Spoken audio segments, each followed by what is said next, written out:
reflect those of Yoakley Scott Corporation and your sports network.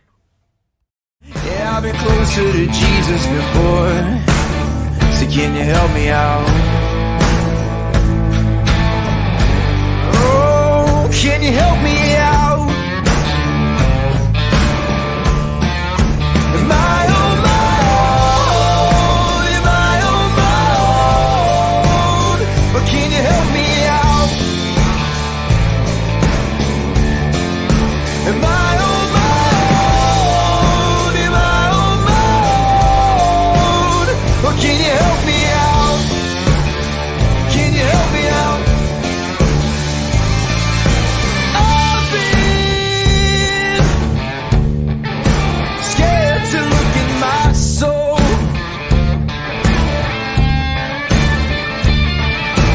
I've been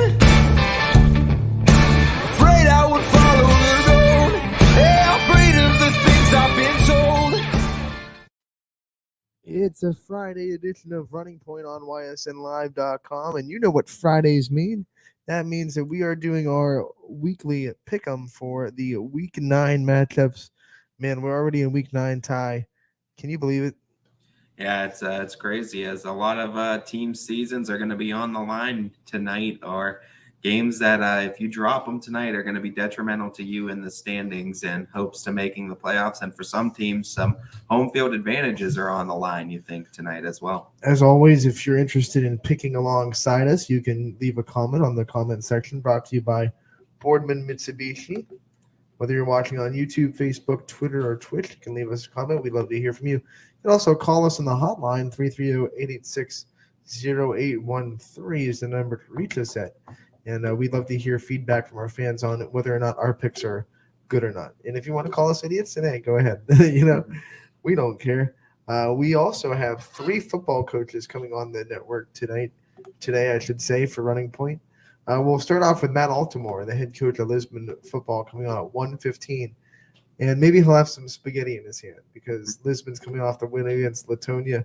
And he's going to be a happy camper because he doesn't have to hear it from his students as he teaches at Latonia. Yeah, absolutely. As a big win for Lisbon, and that was a huge win in the Spaghetti Bowl. And yeah, Coach Alton, we're gonna have some fun stories to tell, I'm sure, about last Friday. 1:30, we'll have Coach Mike Davies from Waterloo hopping on, and he's going to be talking about some adversity that Waterloo is facing with the next 2 games being canceled. Obviously, their regular season. I'm gonna have to find some, maybe some Week 11 opponents that they can play to try to get those kids one last game. But we talked to him yesterday a little bit off the air to see if he would still want to come on, and his motto was it's a lesson in adversity, and that's what he's going to come on and talk to us about. Yeah, absolutely. And still a pretty good season for Waterloo and the Vikings and the football program, as definitely you see that improvement in building towards that type of football that you want to see for Waterloo and Atwater again. I think it was one of the coolest preseason stories when that community came together to help build those stands in the football field. Yeah, absolutely. And I mean, you look at what they've been able to do. The community's always been great over there in Waterloo, and what I've begun to really like over there. And what we've seen too from their programs is their sports programs. They're building in everything, and even in the volleyball program, like I saw last night too. It was it's a bunch of younger girls there, but they're stepping up and they're going into bigger roles. They're laying the foundation for the next generation of coming on. Also, towards the end of the show at 1:45 to wrap us up, it'll be head coach of the Louisville Rockets, Andrew Mamula, and man, do they have a big game ahead of them tonight. Oh, absolutely. And I mean, Division 7, number 8 ranked Louisville, as they currently holding a home playoff matchup. And it's going to be a big one with Mineral Ridge and a big matchup with Mark Bunch for Vinnie Balloon. Division 6-16 for Mineral Ridge? Division 7-25. Division 7. Or 6-21 for Mineral Ridge, 7-25 for Louisville, excuse me. No, I mean like they're Division 6, ranked 16. Yes, 16, yes. I'm sorry. No, you're they're fine. Ranked 16th in the playoffs. Yep. So both teams, need to win for different reasons. Louisville, their playoffs are pretty much locked as far as getting in, but they want to secure a home game. Yeah. Mineral Ridge just wants to get in. they're trying to get into the playoffs. It's a big game, and as of right now, Louisville doesn't have a Week 10 opponent, so this could be the last game for the Rockets in the because season. remember when Louisville had to cancel their game earlier in the season, they moved that Week 10 opponent, Western Reserve, up to replace and get that. I believe it was I want to say week 7. Yeah. They moved it up to week 7.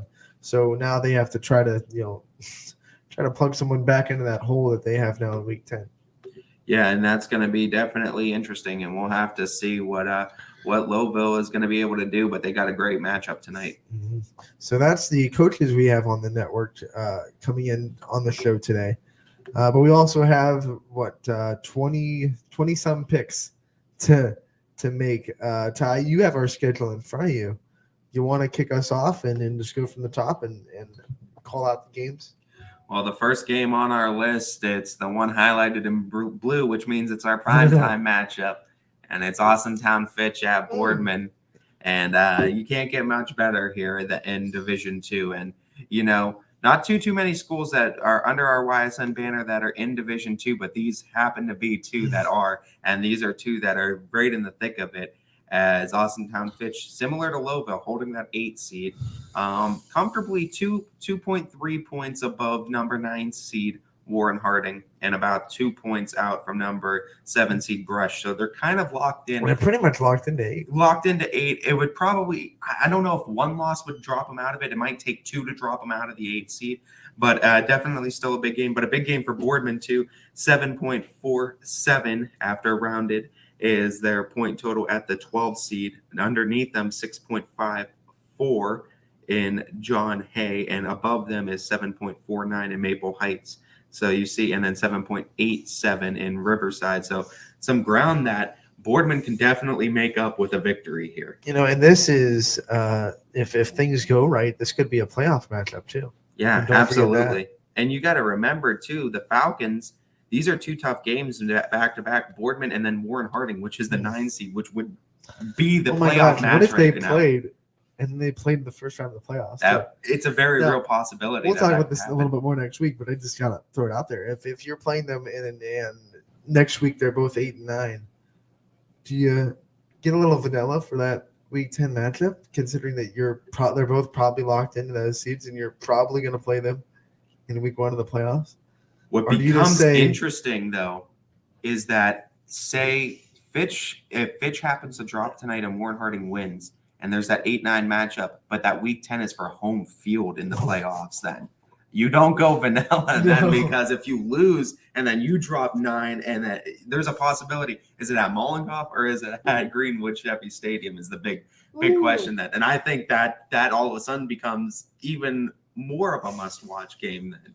Because, it's week 10 and you're both locked into the playoffs, but home field advantage is on the line Especially because both places are such hard places to play. Absolutely. And both crowds are going to be loud and rocking. So that's going to be a huge matchup. But back to this one. Back to this one. Yeah, back to this one. On track. But Boardman and Fitch are going to be – this is going to be a very, very good matchup, I think, for both teams. And, both – I think schools have proven themselves against some very, very tough opponents this season. Boardman, of course, coming away with victories over teams like Cheney. But what I've seen also is the competition of playing with teams like Massillon Jackson and keeping it close. And, keeping it fairly close with a team like Benedictine and holding teams like Harding to 21 points. Their defense has looked really good. On the other side, of course, for the Falcons, biggest win we have for them is that win against Camp McKinley right now, which is, I think, a ranked number 3 seed in Division 1, Region 1 right now. So that's a huge win, I think, on the Falcons docket. The big picture for Austintown Fitch comes into,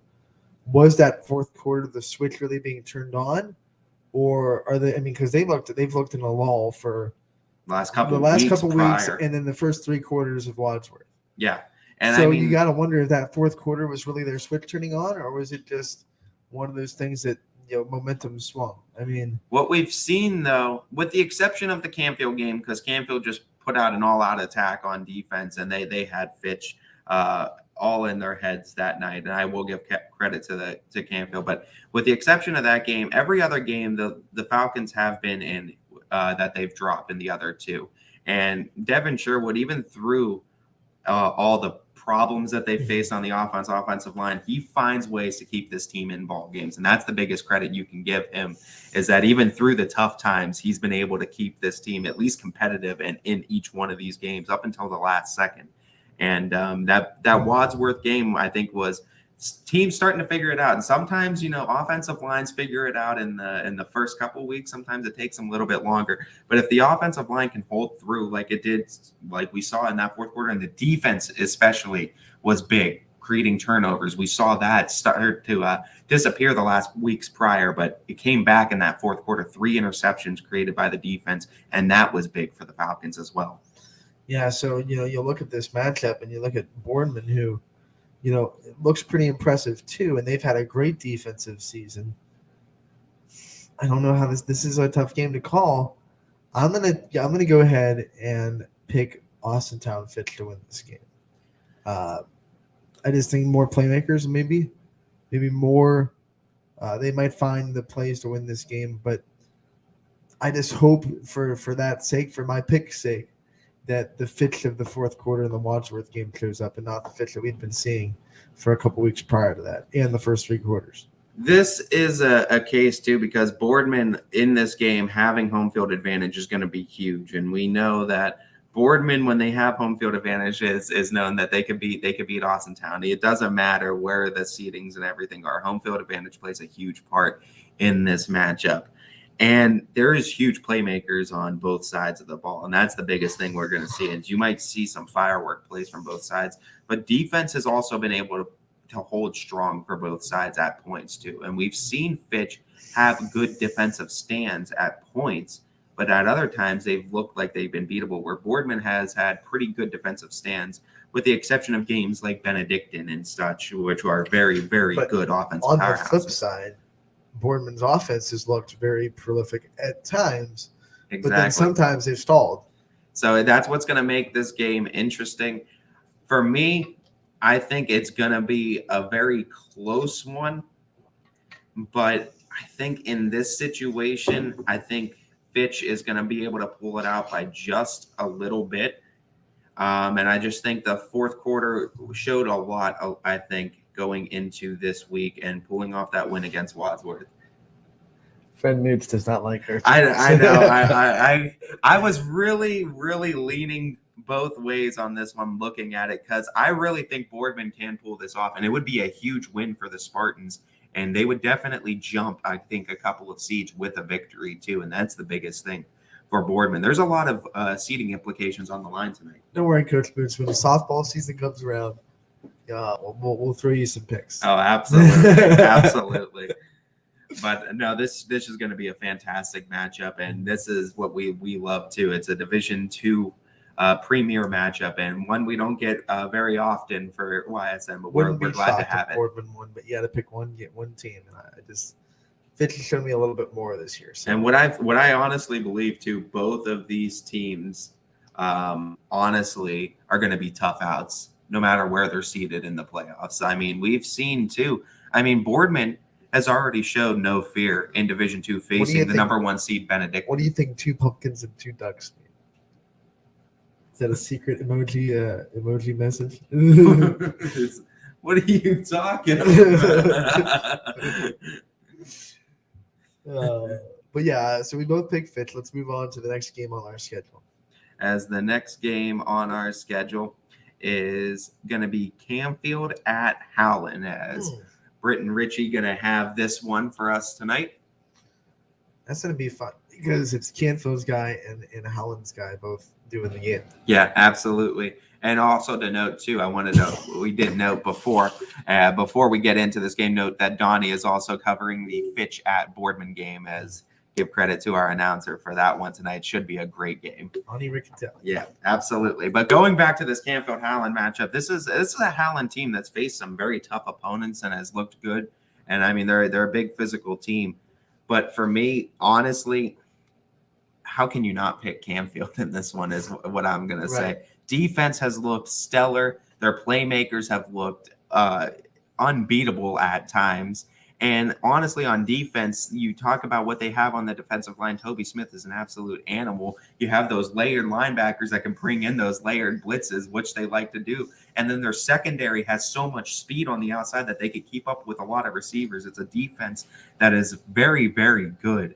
And it's an offense that with Brock Lowry, he's pulled everything together, and he's improved on an already great year last year, and he's got even better this year. And that's what's been the most impressive for him and Canfield. I got to go with the Cardinals in this I one. think Holland's defense will be okay in this game. I don't know if their offense can score enough. I'm picking Canfield. I mean, when you hold a team like Fitch to 10 points, you open my eyes and you convince me that as a defense you can play with some of the best. And we've seen them consistently time in and time out. Canfield doesn't allow many teams to score. And I don't think they have, honestly, either, looking at what they've done. I don't think, if I want to be frank about that, let me just look. Yeah, only one team scored over 20 points on them all season, and it was Dover. No one wants to be a Frank. No one. But that's what you got to give credit to where credit's due. So both of us picking Canfield in that one. Next one, going to be an interesting one. Canton South at Salem. Matt and Jared going to have the call on this one. Salem once again bouncing back from a loss, but this time it's not Minerva that they're bouncing back with. I mean, Minerva was kind of a punching bag when they lost to Alliance. I don't think Canton South is going to be a punching bag. They have to make sure they're geared up and focused and not too, revved up. Sometimes you can be too revved up for a game. So Salem's got to be careful. This is a Canton South team that is a very good offense. We saw them put up the most points of anybody has put up against West Branch, I think, right? I mean, West Branch won that game by 18 or something still, but Canton South put up 49 points. Their 42 defense, points, yep. 42. Oh, one off. But, I mean, those are the two losses are to Carrollton and West Branch this season for Canton South. And you got to give credit where credit's due. They've looked good this season, and they have some quality wins over teams such as Alliance and Northwest. So, I mean, they have some big wins, but they've also beaten teams at 0-9 North, 1-6 Claymont, 0-8 Minerva. I mean, so there's some wins, obviously, that might be a little bit padded on their record. Yep. A little bit. This is still a case, though, where Salem, you don't want them looking ahead to West Branch, and I don't think they are, because they know Canton South You can't do that after a loss. I don't think trap games happen after you lost. It's hard for especially in this situation, but it's still a situation where Salem needs to start. They need to gear up for these next 2 weeks, because it's a case where they can definitely drop from 7 to 8, and possibly with a loss this week, set you up to where if you lose against West Branch next week, you very well can drop out of that home field advantage for the playoffs. And we know the Quakers, that's the last thing that they want to happen here. So this kind of, you don't want to say it's a must-win game, but it feels like it kind of is if you want to secure yourself home field advantage, because you don't want that West Branch game to be a must-win, I don't think. I can't see Salem losing 2 games in a row. I'm going to take Salem big. I think Salem's going to be able to win this one, but I think it's going to be very, very close. And I think it's going to come down Jackson Johnson and Blaze Exline. You're going to need these Blaze plays. Exline some confidence early, because obviously he kind of probably feel a little bit down about dropping the game tying 2-point conversion. But so you know what? I feel like early they're going to try to get him the ball in space and get him some confidence. He's the type of guy that's a big dog worthy, man. And I mean, he's been able to be a playmaker year in and year out, and he's been able to be a playmaker week in and week out ever since week 1. And I think, one game isn't going to define his season, and I think you're going to see that tonight. All right. Yeah, really, not even just one play. It's yeah. Just, he had a great game. It was just one play. Honestly. And, I think Salem wins this one, but I think it's going to be close. Canton South has been a very tough team with a very good offense this season. So next up on our list is going to be Cardinal Mooney at Steubenville. I believe DJ now going to be going and making the trek down to the Big Reds home field and see the Cardinal Mooney Cardinals, 2 very historic schools going up against each other tonight, Anthony. Mooney's defense for the first half especially looked very good last week against Warren Harding. Held them, I believe it was 7-0 at halftime. Their offense just could not find the rhythm against Harding's really good defense. I think Mooney has a good chance to win this game. I think Mooney has a chance, considering the fact that this isn't going to be a Steubenville team that's going to throw the ball a lot. This is a very similar style of team that's going to be what Mooney's going to bring, a team that's going to come with a lot of run packages, a lot of run style of offense is what both of these teams bring to the table. Steubenville likes to stack the box, Right. power I, run it right down your throat with Yeah. some huge size and fullbacks and running They're backs. one of those teams they're going to run, and you still can't stop. They have so much size too on the offensive line, and that's what's going to be tough. And Mooney was able to get creative with some run plays. The biggest thing was they just weren't able to finish plays, and that's kind of been the story of the whole season for Cardinal Mooney. I feel like is that they just haven't been able to finish plays like they can. They work their way into opponent territory, get it into the red zone, and just can't finish it off. For me in this one, Steubenville at home, that's tough enough to win, but it's a Steubenville's team that's a 7 seed trying to stay in the top 8. Keep picking against the banner. I gotta pick the Big Red in this one tonight. I'm trying to get points in this. They're named standings. after a gum that doesn't even exist anymore. I mean, I'm sorry that they are. I can't. Come on. I'm sorry that I had to pick them, but I picked them. But this is going to be it's going to be 2 historic schools with 2 very similar style offenses. That's what their mascot is. That like the Western Kentucky Hilltopper. Yeah. It's a big red blob. Yeah, that's it. I'm gonna go used to Woods out back. As the next game on our list, one of the ones we talked about yesterday, Champion at Crestview. Do we want to save that one to the end, or do we want to pick it? Let's just roll it. Okay. Man, we've talked about it in depth yesterday, and if you missed it, you can go over to our YouTube page and check out that show from yesterday. By the way, I think Champion's in a situation where they've been competitive with some great teams all season. They have some great size, but in this situation, especially looking at Division 5, you're looking at where Crestview currently stands, and I want to say they're at 12. So Crestview's trying to get some ground on this, and Champion sitting down at 22. So they would need some things to happen, obviously, and win out the rest of the season to even have a chance at looking in. I think that Crestview is just the more complete team, and I think Anthony Cusick is going to be able to get the victory. I'm on the other side. I think Champion's the more complete team. I think we've seen them go to overtime with 8-0 Southeast. We've seen them be very competitive against very good teams, unable to make those game-winning plays. But I think Crestview has lost the momentum. They had that bye week. They didn't play against Garrettsville Garfield.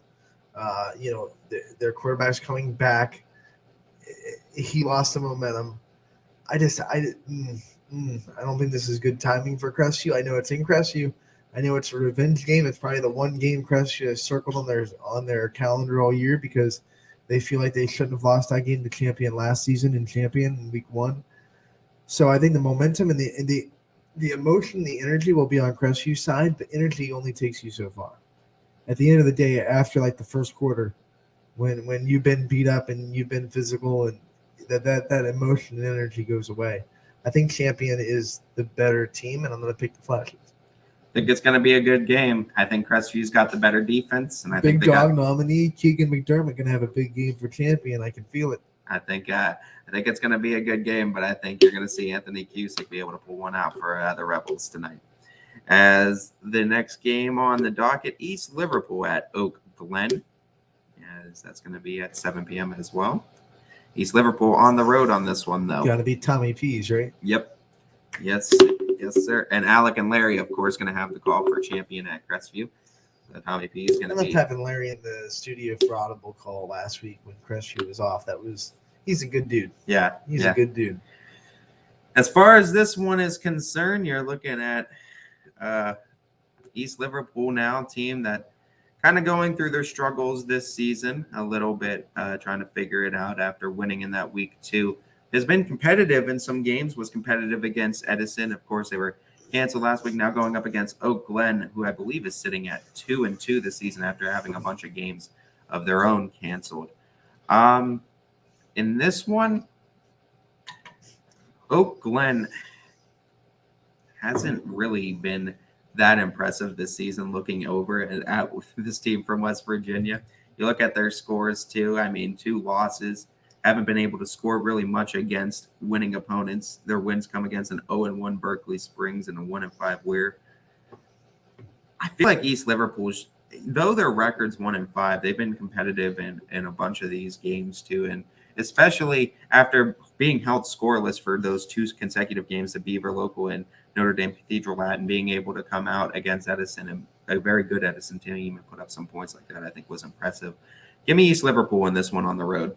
I'm right with you. I think Oakland's been dealing with a lot of adversity outside of football, and they're 2-2, and they're probably kind of rusty. And East Liverpool's offense hit that brick wall for like 2 weeks where they couldn't score, and they came out and scored 28 the next week after that. So their offense seems to be back into the swing of things. I'm going to take East Liverpool to win this game. All right, as we both pick East Liverpool, as we go from East Liverpool to East Palestine, as East Palestine at Southern. As Figley going to have the call on this one.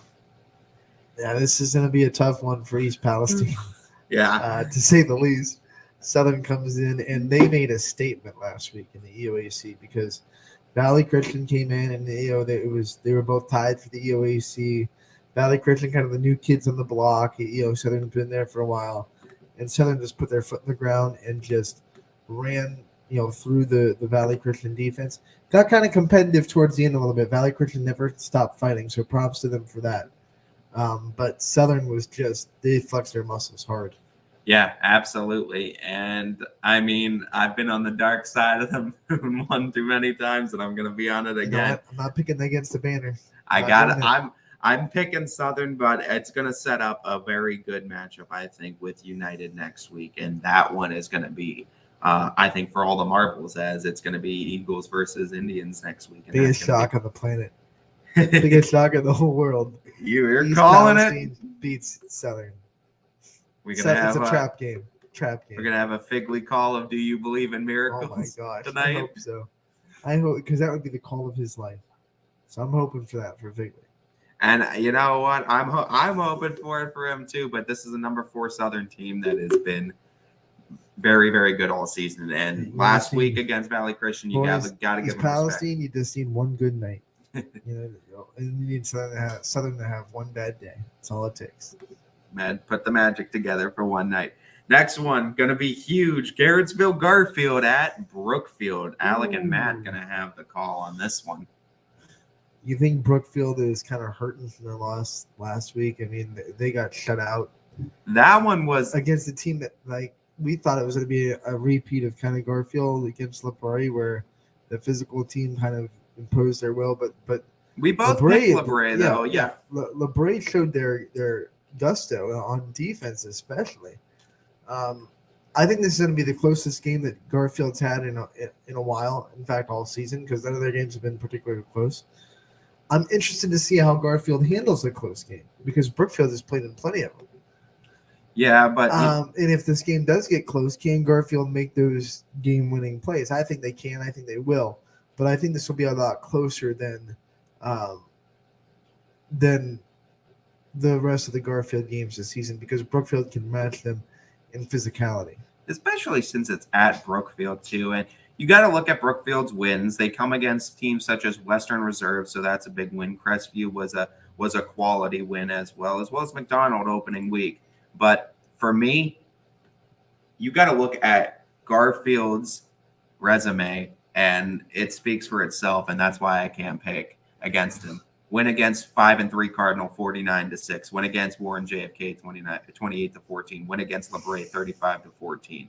Win against a very tough champion team, 55-14. Win against Rootstown, 34-14.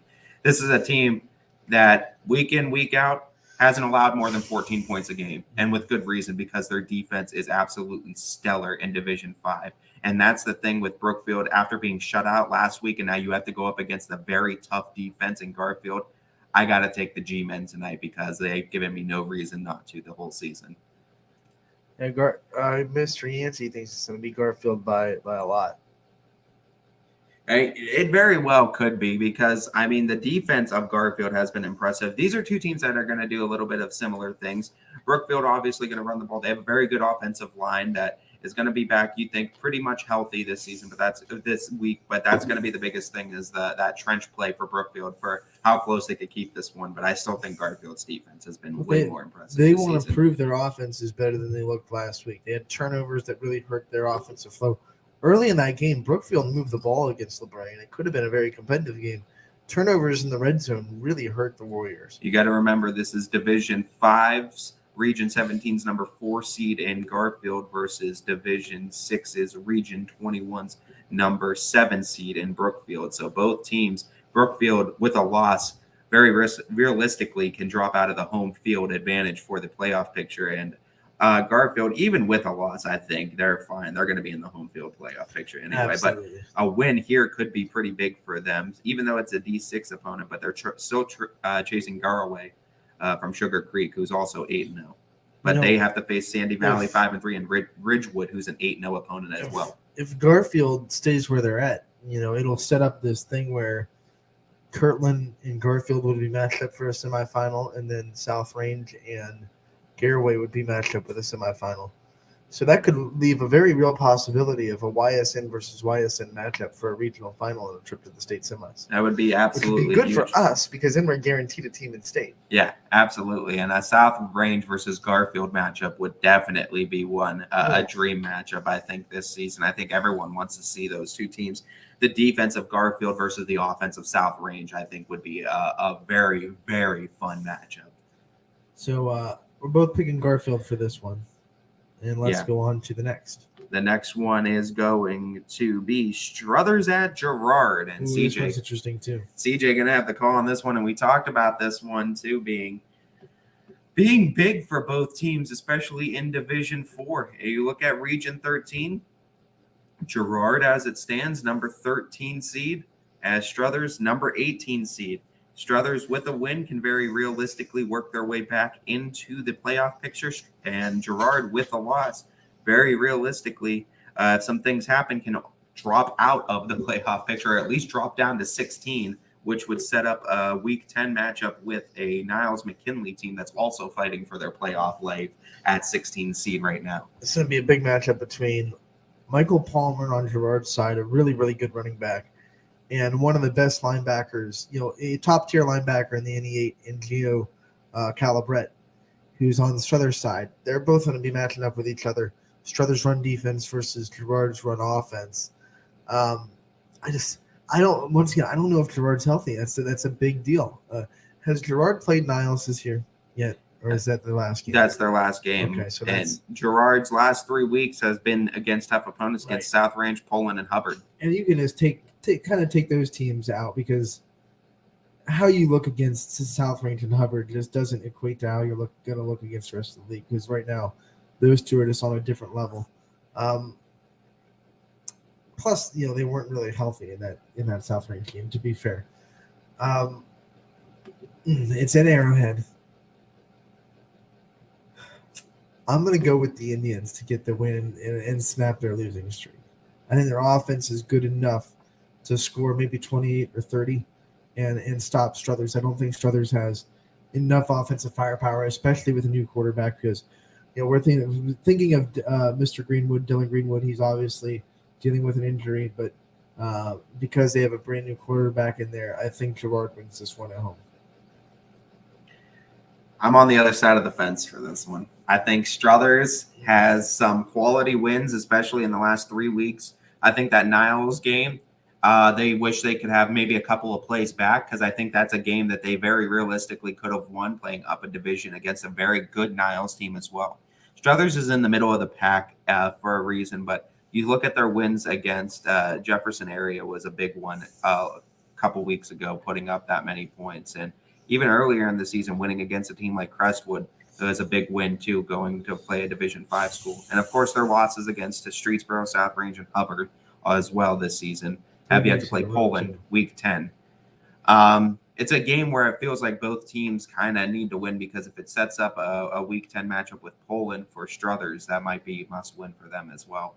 But I think the Wildcats have shown a lot this season, and I think they were a couple plays away from being able to come away victorious against Niles, where on the other side, Girard has had some things they need to figure out, but I think Struthers can pull this one off on the road. Both these teams have been really hurt by injuries, and that's apparent. So it's a shame to see, seasons get a little bit derailed. I don't know. I think Girard has this one in the bag. I don't know if it matters to anybody, but Struthers 3-0 on the road this season. They haven't played at Arrowhead yet. Yeah, no, they haven't, but 3-0 on the road this season. And they did play at Jefferson too and made that long trek there. Right, too, that's so, impressive. Okay, so I'll still but pick Gerard. but next one on our list is going to be Hubbard at Niles, and I think this one is going to be a sneaky good game too as well. We were talking about this before we went on the air. This could very well be a trap game for Hubbard. You just don't know. I mean, Niles is coming off a big win. They're sitting in playoff contention, and they need wins, and this one would definitely boost them a lot. And Hubbard, everyone, even us, and we're allowed to because we're media, but everyone's been looking at South Range Hubbard Week 10, South Range Hubbard Week 10 for the last 3 or 4 weeks. And now it's like, does it get to Hubbard? Do they overlook Niles a little bit, or do they stay the course and win this game?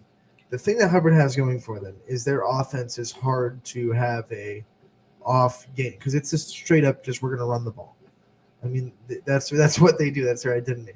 So as long as you get the ball in TC Caffey's hand and he has some space, then you really can. I mean, it's a lot harder to have an off game for a running game than it is to have an off game for a passing night because obviously if a quarterback says off, then he's off. He's not going to make completions. I think Hubbard will be okay, and I think they're going to win this game. But it's one that I wouldn't be as shocked as some people if it ended up being an upset. I'll tell you right now, Campfield and Steubenville are the biggest fans of Niles right now, and Painesville Harvey, and Cheney are going to be the biggest fans of Hubbard right now because with a win against Niles, it very realistically could set up Painesville Harvey or Youngstown Cheney with a chance to get into the playoffs with a win tonight, obviously. Could definitely set them up. And obviously with a loss, if Hubbard does drop this one, Campfield by the slimmest of margins right behind Hubbard at that 5 seed at number 6, and Steubenville also right there at number 7. So both those teams can definitely jump with a Hubbard loss tonight. I can't pick against Hubbard because I don't think, all season. I'm pretty sure I did once. I think I've picked with Hubbard all 8 times. I still owe them a Hubbard shirt, by the way. Yeah. If I ever get one, I'll put it on because I picked against them against Poland. I think, you did. I told them if they proved me wrong and they went and they got the Poland monkey off their back, that I would gladly rock Hubbard gear. So if anyone out there gets me some Hubbard gear, I'd be glad to wear it. Yeah, 8-0 Hubbard. I picked with them, I think, pretty much every single week. They haven't proven me wrong. I'm going to go with Hubbard again. I swear, if someone makes me wear it next week. That's the perfect time to do it. Jamie and Romo, I'll be texting you after the show. That's what we're doing. We're going to have to get a nice Hubbard That hoodie just in went here. into my mind as I was like, oh, God. Who's wearing a Hubbard hoodie for week 10? And they're probably going to pick against them for week 10. Oh. No, I'm going Hubbard for this week, even though Niles has a lot to fight for. And I think Niles has been a very good quality team. I think Hubbard has been more complete this season. Give me the Eagles. As next up, we have that was Dom that's going to be calling the Hubbard at Niles game because that's at Niles, by the way. Jamie and Romo going from Hubbard to their second home at Springfield as it's Jackson Milton at Springfield and this one. And I mean, Jackson Milton has some things that they can work on, but I don't know if there's really too much to talk about with this one. This is Springfield's world, and we're all the yeah. I like I said, and I've already said since their win against Geneva, I'm not picking against Springfield the rest of the way through. Give me the Tigers. I'm going to get it out of the way early. Yeah, Tigers, earn your stripes. They're not just good; they're great. Yeah, and I mean, fantastic team, and it should be fun. As tonight, an interesting matchup now because both of these teams kind of the lower tier, but trying to get another win under their belt. Latonia at Columbiana has, of course, Hoppy and EB going to have the call on this one. By the way. Oh, excuse me. I'm sorry. Yes. This one got canceled yesterday afternoon. Next one, then. I'm sorry on the one. It's going to be LeBray at Liberty, and this is going to be Quinn and Billy Mack. And this one is going to be, I think, an interesting matchup. This one, Liberty has seemed to really put it together the last 2 weeks. They've scored, 50 plus last week and 40 plus the week before. Their offense and DC Farrell have picked it up since their little lull in the middle half of the season. And now they have a big game, their last home game of the year. And the big mighty LeBray Vikings are coming in second in that MVAC behind Garfield. it's going to be a really tough game for Liberty. That their defense is going to be put to the test in a big way. The one thing they do well, and all I just said do, and I can't get past it. The one thing they do well is they turn the ball over, and that can stop any offense, obviously.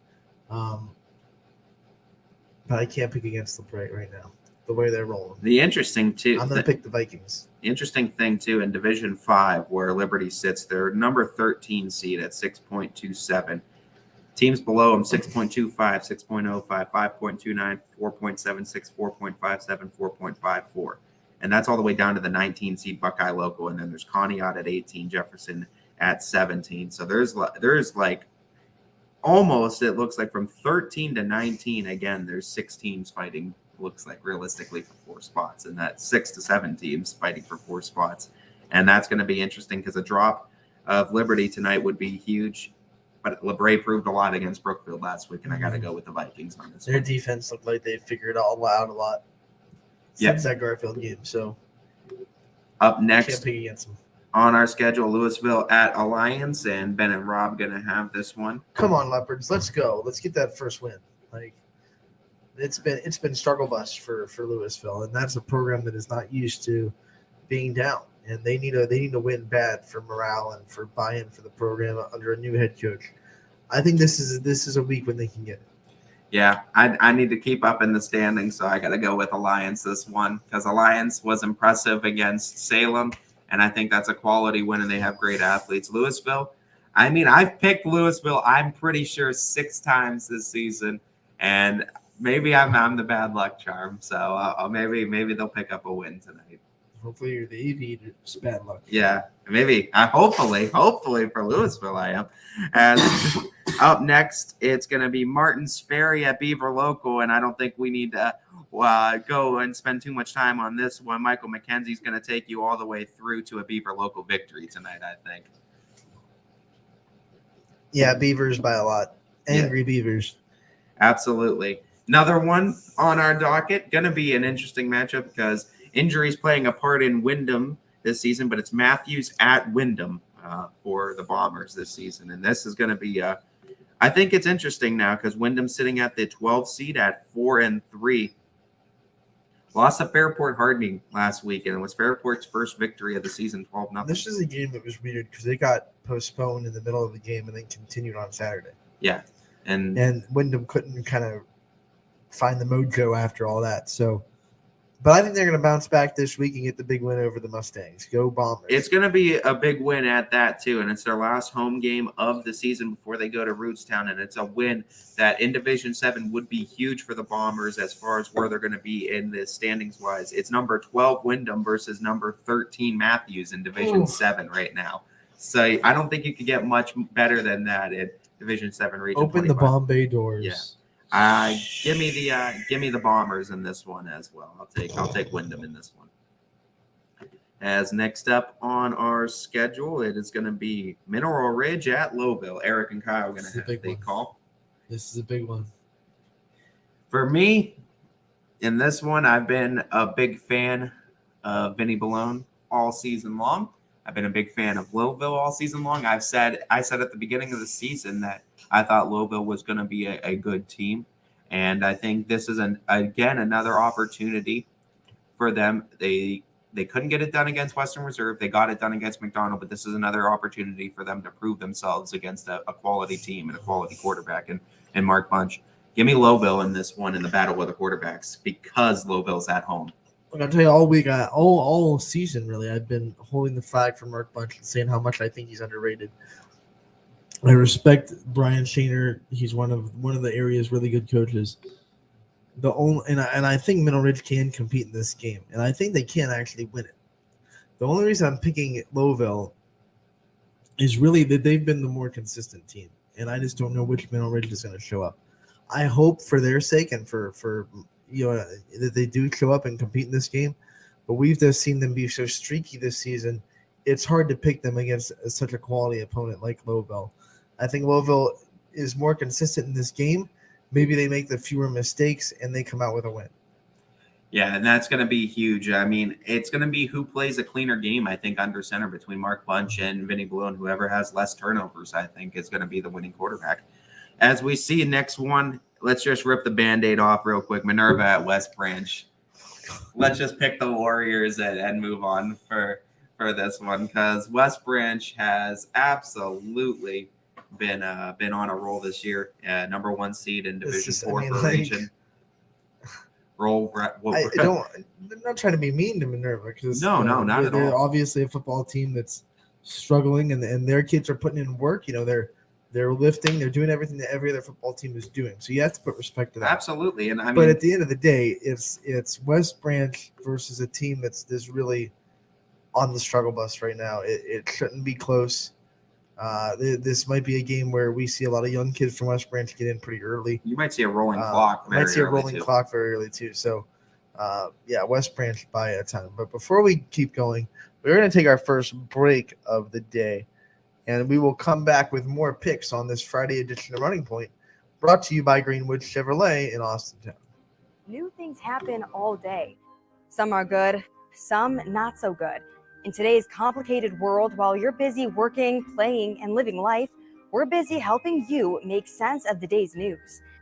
And there's only one place where it comes together with clarity, context, and accountability. It's 21 News at 6 with me, Madison Tromler, and Derek Steyer. 21 News at 6. It's what the day's news really means to you. Welcome home to a home made homier with Baird Brothers Fine Hardwoods.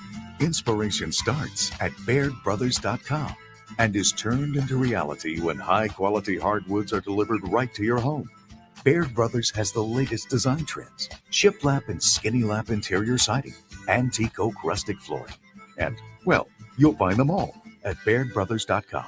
Ordered easily, delivered conveniently, enjoyed comfortably. BairdBrothers.com. At Greenwood Chevrolet, shop with confidence knowing we're ready to go the extra mile for you. With the largest selection of used vehicles in the Valley, backed by the Greenwood Advantage Warranty. Every one of our vehicles has undergone our own 126-point inspection, so it passes the most important inspection, yours. No other dealership has the extra inventory, gives you extra for your trade, and goes the extra mile for you. Only at Greenwood Chevrolet. WRS Wealth Advisors, the area's premier wealth and retirement specialists. Located on South Avenue in Boardman. Quality, customer service, and integrity. Those are the 4 words that have driven our success since 1957 at Joe Dickey Electric. Joe Dickey Electric is one Mahoning Valley landmark business that stays current with the requirements of our customers. Family owned and managed, we are an electrical contractor and energy solutions provider. Every member of our team adds to his or her skill set through ongoing training. Residential, commercial, industrial, automotive, and more. We keep ahead of the needs of our customers with a fleet of more than 50 vehicles and 24/7 emergency service, so you're never left in the dark.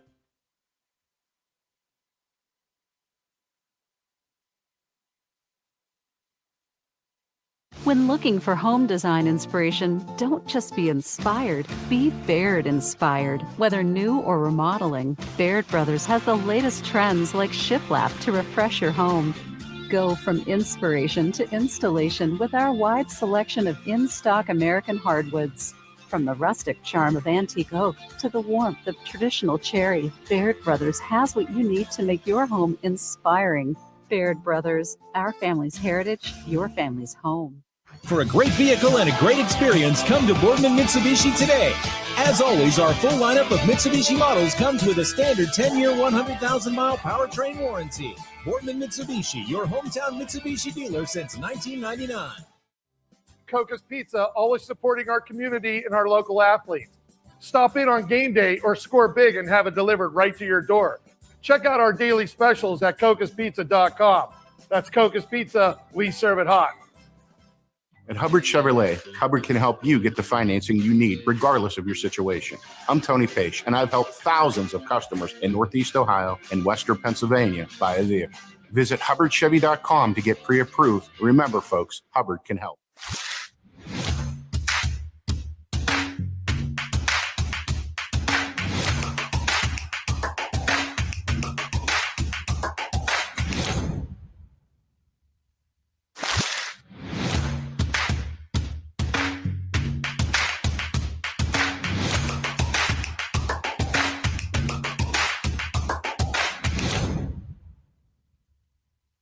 You're not waiting to see what the world has in store for you. It's more about what you have in store for the world. All you need is the opportunity. All you need are the resources of a large university and the advantages of a personalized academic setting where you can experience new worlds in the arts and sciences, business, and education and make them your own. We are where you shape your future. We are Youngstown State University and proud.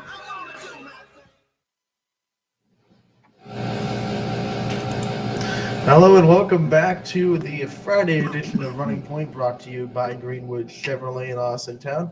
Anthony Hartwig alongside Ty Bartell as we continue our pick'em day here on Running Point, and we've gone through a good chunk of the games, but we still have a couple to get through. Ty, who is next on our slate? We got Newton Falls at Campbell, as it's going to be the Red Devils versus the Tigers. This is going to be an interesting matchup, too, because two teams that are kind of trying to build their program. For me in this one, as much as I do respect how Campbell has been able to try to build on their program this year, I think Newton Falls is just a little bit further in it. So I'm going to go with the Newton Falls Tigers in this one. I'm going to. I think I've seen more from Newton Falls this season, especially at the start of the season. Remember, this was a 2-1 team, a 2-0 team. To start, they won the first 2 games of the year, I believe. And I mean, there's still a team that's number 18 right now, fighting for a playoff spot. And remember, Mineral Ridge at 16.99, Newton Falls at 2.82. They can get themselves into that spot. How heartbreaking would it be for Mineral Ridge to see the team that they've beaten get into the 16th seed ahead of them? Right? That's going to be a tough pill to swallow if that were to happen. And really, Mineral Ridge kind of sidelined Newton Falls season for a while there because they were 2-0. They win that matchup against Mineral Ridge really high, and that was probably Mineral Ridge's best game of the year, going and beating the Tigers, who were having a lot of momentum and opened some eyes for that 2-0 start. So I think the Tigers are just a little bit further in development, and I'm going to pick Newton Falls to win this game. I am as well. I think Newton Falls is just is a little bit better off this season. Next up, it's Poland at Jefferson. Oh, of course, I wanted to say, too, Noah going to have the call on Newton Falls at Campbell. But I will have the call tonight at Poland at Jefferson, and this is going to be a fun game, I think, between two very good defenses. You've seen Jefferson in person. They are definitely an offense that can be explosive if they stay away from mistakes. We saw that South Range game. The first couple possessions, it was back and forth. They were matching South Range blow for blow. They had a kickoff return for a touchdown. I mean, they were making big plays. The thing that held them back were some unforced mistakes. Punt goes over a kicker's head, into the end zone. The punt return for a touchdown given up. I know Shane Lindstrom was an amazing effort, but you still can't let that happen if you're Jefferson. So little things like that really you let South Range blow the doors off that game. I feel like Poland is a little bit easier to keep in front of you a little bit, per se, than South Range is. They're not as explosive. They're more of a methodical team. So I think Jefferson will be able to keep this close. But I think Poland they look different since that third loss of the year. They look like they're on a mission. They look like they're really focused, and I'm going to take the Bulldogs to go on the road and win in Jefferson. But it's going to be a battle. And Poland right now, the number 11 seed, trying to get into that top 8. Going to need some wins to be able to do You're so. there, so it's automatically going to be a good game. Yeah, That's how it all works. But this should be a fun matchup between two very good defenses. I've seen Jefferson this year. I was very impressed with how the Falcons look. But I haven't seen Poland at a time this year. Have you called a game that was decided by less than 10 points this year? Or wasn't one that went down the stretch? I mean, my word. I think the one that I think it was Mooney versus Harding and then Mooney versus Fitch. I think we're both a little bit up there, but not too many. And I mean, that Mooney Harding game was like 7-0 at halftime. Yeah, it was very good at the half. I'm like, here we go, it's tie again. But looking at this though, number 11 seed Poland, this is going to be Jefferson needs it to get into the playoffs, right? Because there's Jefferson right now. You got to go to Division 5 for them, so go down one division. Jefferson right now, is at what did I say? Number 17, so just on the outside. So both these teams, it's going to be a big game. But for me, I think from what I've seen, I haven't seen Poland in person, but I've seen a lot of games, of course, on Ysn with them, and their defense is the real deal. And Jack Bolton's coming around a lot for the Bulldogs, and that's the biggest thing I think for Poland. And you got Colosimo on the other end. That's gonna. Speaking of that defense and Colosimo, don't forget that he is up for Baird Brothers Big Dogs of the Valley. You have roughly 36 more hours to vote for Christian Colosimo and any of the other favorite players. ysnlive.com/Big Dogs. Check out that poll and continue to vote until tomorrow at midnight. Yeah, and I mean that's why I think Poland's going to be have the slight edge in this one. So give me the Bulldogs. As next up for us is going to be Sebring at Western Reserve. Amo and Billy going to have this one. Man, this is a Sebring team that's coming off what they didn't play last week, right? Sebring, They did play. They did. lost.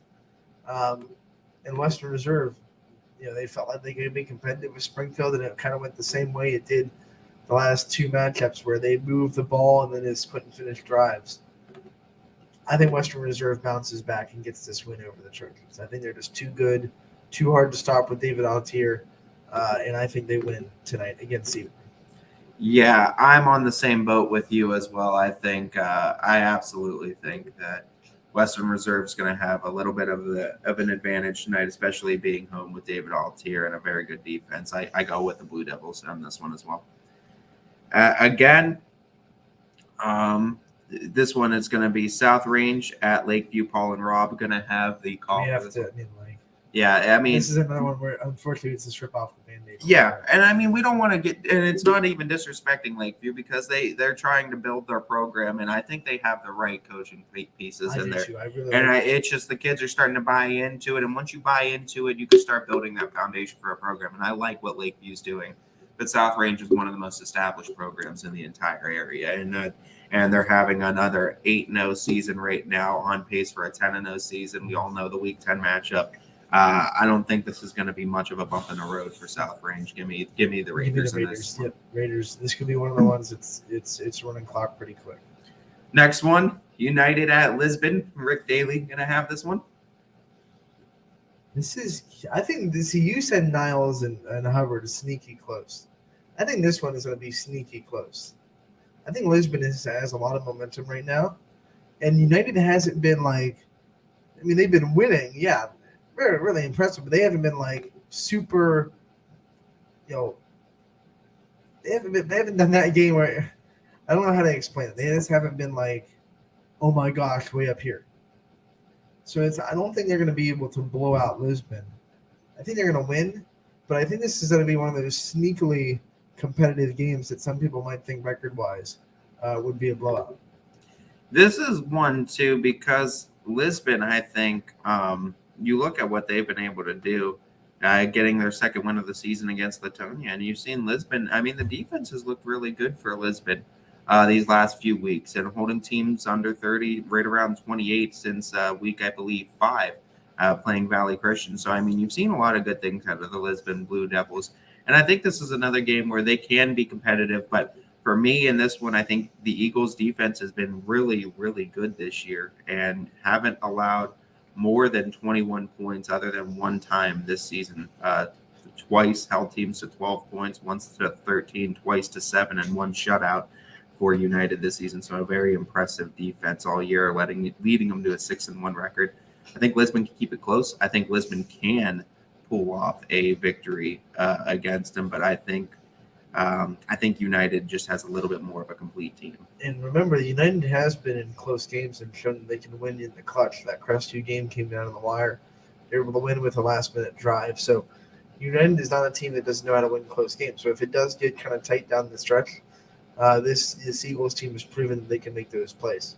But you know what? To Lisbon's credit and to Coach Altimore's credit, he does a fantastic job with that group of boys. And you know what? I think that honestly, what we're going to see from them, you're going to see that he's another one of those coaches that you want to run through a brick wall for him. He does a fantastic job of getting you to buy into a program. And I think that what he's setting there too with Lisbon, I think you can see these Blue Devils start to make those real strides, and you'll see them be even more competitive year in and year out. Remember, he said it when we talked to him 2 weeks ago.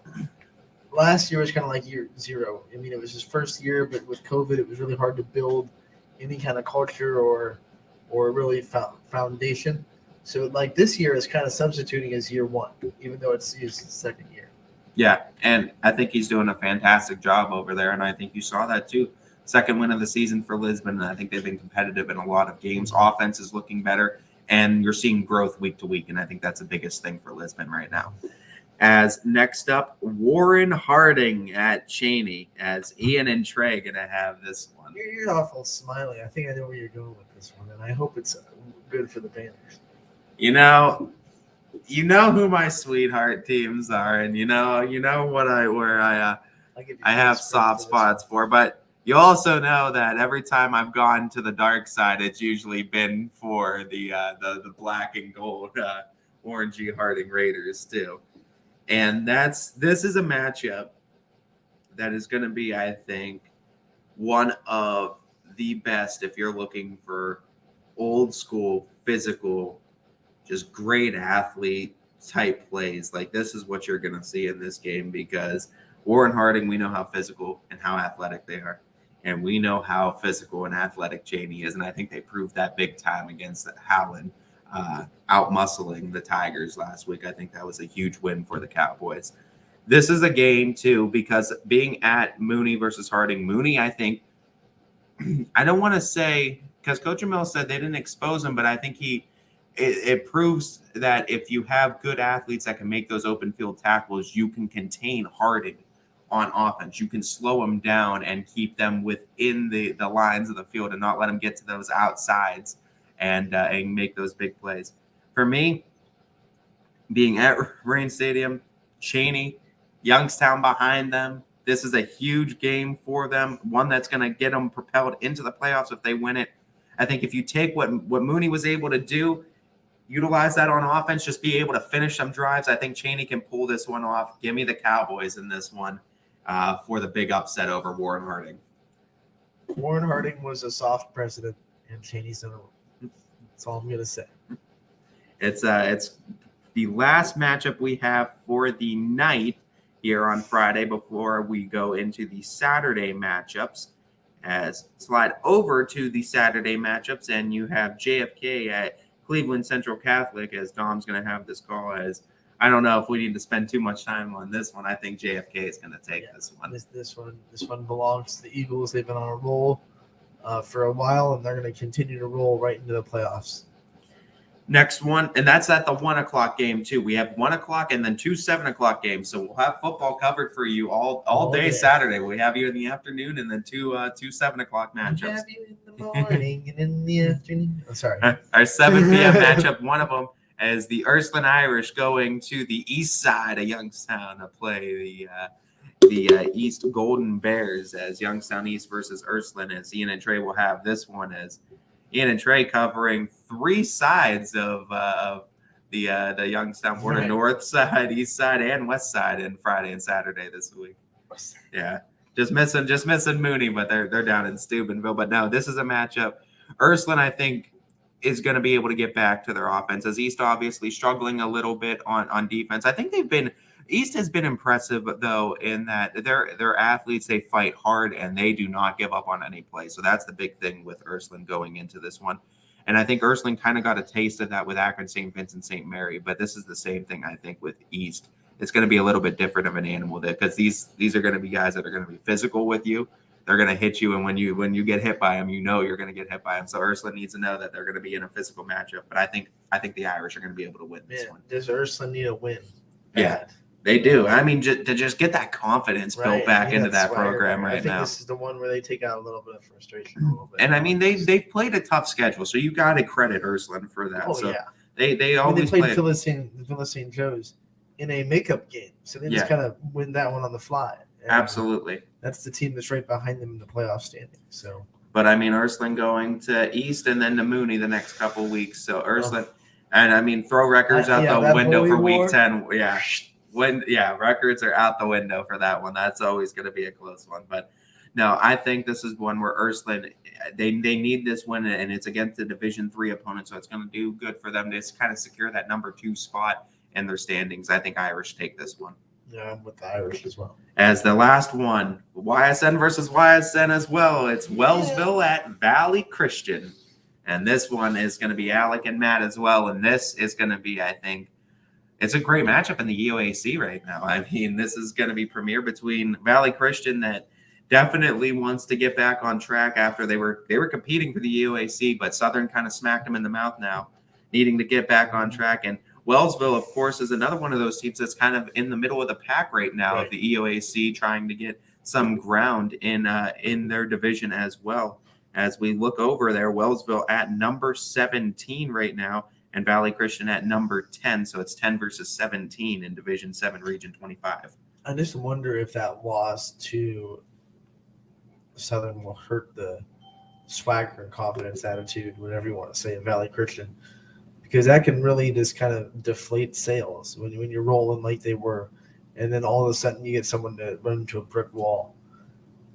I hope they don't have a layover. I mean, because Wellsville is a team that Valley Christian should be able to beat. They're just, I think they're better and they have better athletes, and I think I'm going to pick Valley Christian. I'm kind of weary of that layover of getting hit hard by Southern. If the Valley Christian can kind of get up off the mat and come back, stay focused against Wellsville, and get a big win. I'm going to pick Valley Christian, but I think this could turn into a very competitive game. Well, this is a matchup too, because with losing to United last week, did Wellsville. So it's going to be Wellsville and Southern for who's number one in EOAC, who's number one and number two. This is kind of going to say who's number 3 and number 4 right now, considering where the rest of the teams are in the EOAC. What was that? United and Southern. United and Southern is going to be between 1 and 2. Right. And this one this week is going to kind of determine who's 3 and 4 now in the EOAC between Wellsville and of course Valley Christian. So looking at this is going to be it's an interesting matchup. But I think United Southern next week. Yeah, that's a big matchup too. And of course we know Southern facing East Palestine and United. We said facing Lisbon, and it's going to be a close matchup. I think United having a little bit tougher of a road ahead of them, but I think it's going to be, you might see that matchup between those two for EOAC on. We're going to have a lot of big games in Week 10. Absolutely. Ooh. But this and Let's it's not look over Week 9. Week 9 is pretty good. This is in its own right is big too, because it's going to really show which team takes that next step, because both of these teams finished middle of the pack last year, but now it's about who's going to be number 3 in that EOAC, who takes that next step. And I think this is a big game. I think Valley Christian has shown a little bit more this year, though, and I'm going to pick the Eagles. Before we move on from our picks and we go on to our guests of today, real quick, who do you think is on the biggest upset alerts this week? I mean, there are some teams that could be going into some trap games. For me, right now, looking at all the games,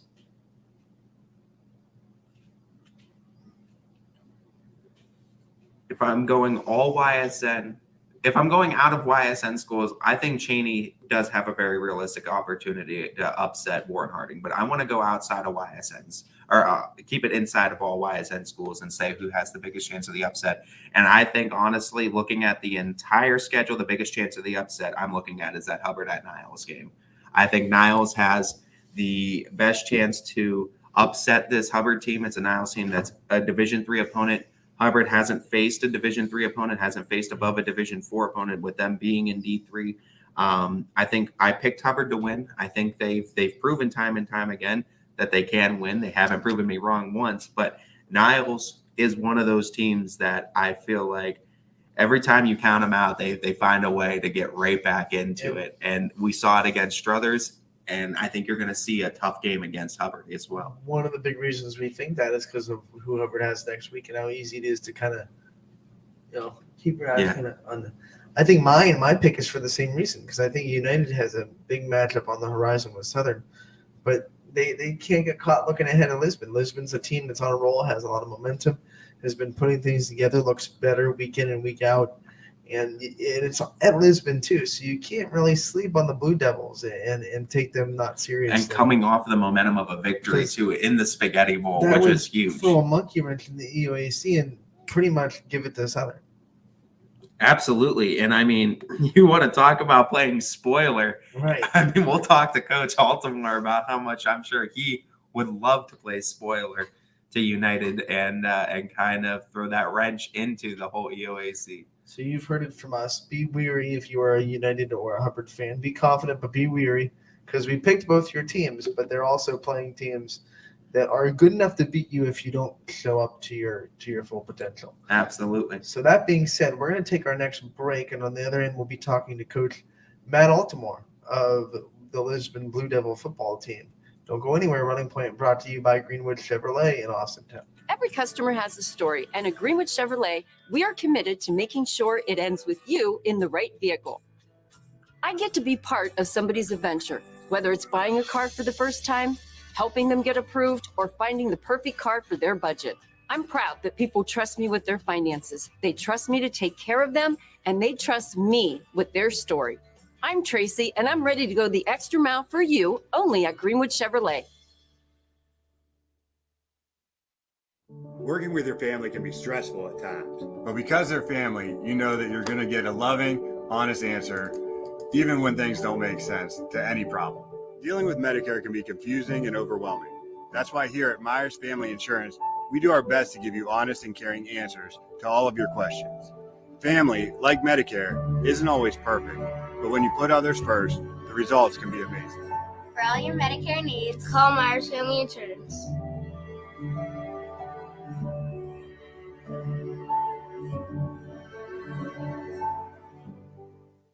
It's storm season. I think we're under the gun for some heavy storms over the next couple of hours. And Storm Tracker 21 is ready. This is probably the one we're keeping a closer eye on. On air, And locally, we're going to have a lot of eyes on our area. online, All right, let's talk high-risk futurecast and the timing of this weather. on social media, and on our app. Notice we'll have scattered showers on Thursday. Stay ready with Storm Tracker 21. The severe weather threat now through around sunset this evening. Hi, this is Tommy Clem, owner of WRS Insurance Solutions. WRS Insurance Solutions is a local independent agency that specializes in life, Medicare, long-term care, and disability products. Call us at 330-953-3722 or visit us at wrsinsurancesolutions.com to learn more. Good luck to all the student athletes in the Valley.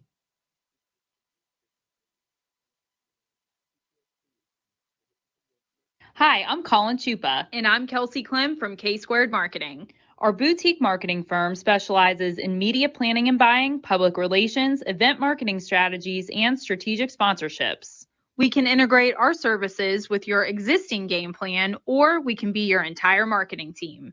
Your goals, our game plan. Let's win together. Call K-Squared Marketing at 330-623-2730 or visit ksquared.marketing to learn more. Jimmy Sugman here, Director of Isle, Purple Cat, and Golden String. We are happy to support YSN and two of my favorite people, Scotty Mincher and Super Dave O'Malley. We are an agency that provides services for adults with disabilities. We infuse humor, passion, and joy into their lives. If you know of any folks with disabilities that need our assistance, please contact us.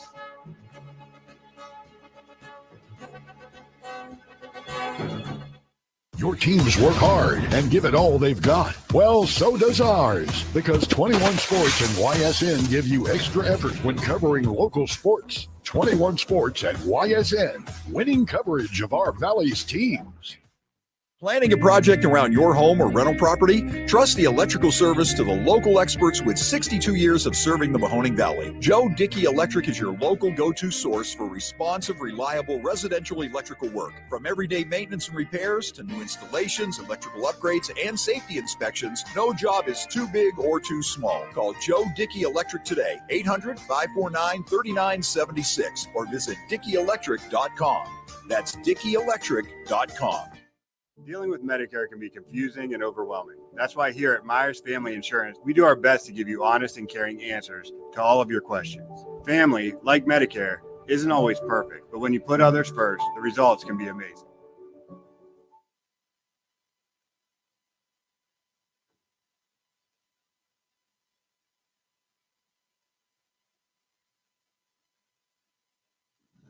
Welcome back to the Friday edition of Running Point on ysnlive.com, brought to you by Greenwood Chevrolet in Austintown. Anthony Hartwig alongside Ty Bartell. And we are patiently waiting for Coach Matt Altimore, who should be on any minute from Lisbon. And actually, he'll be joining us from Latonia because that's where he teaches.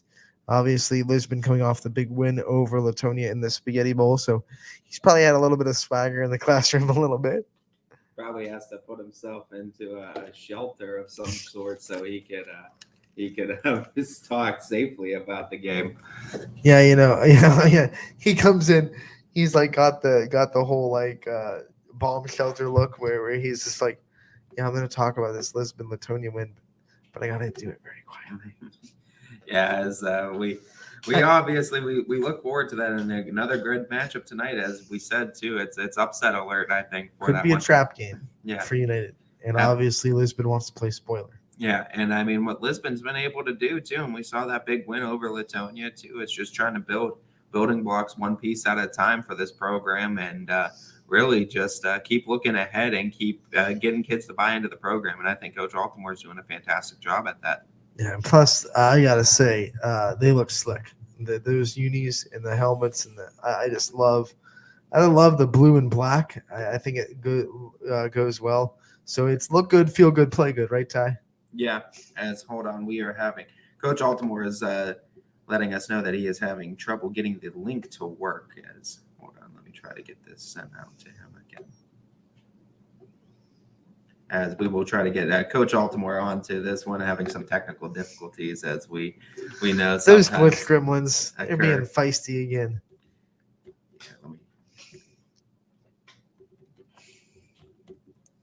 get this sent out to him. But talking about the Lisbon program, I think Coach Altimore is one of those guys that has done such a good job as far as just getting kids to buy into a program and getting them to believe that they can upset teams such as the United Eagles, and getting that win against the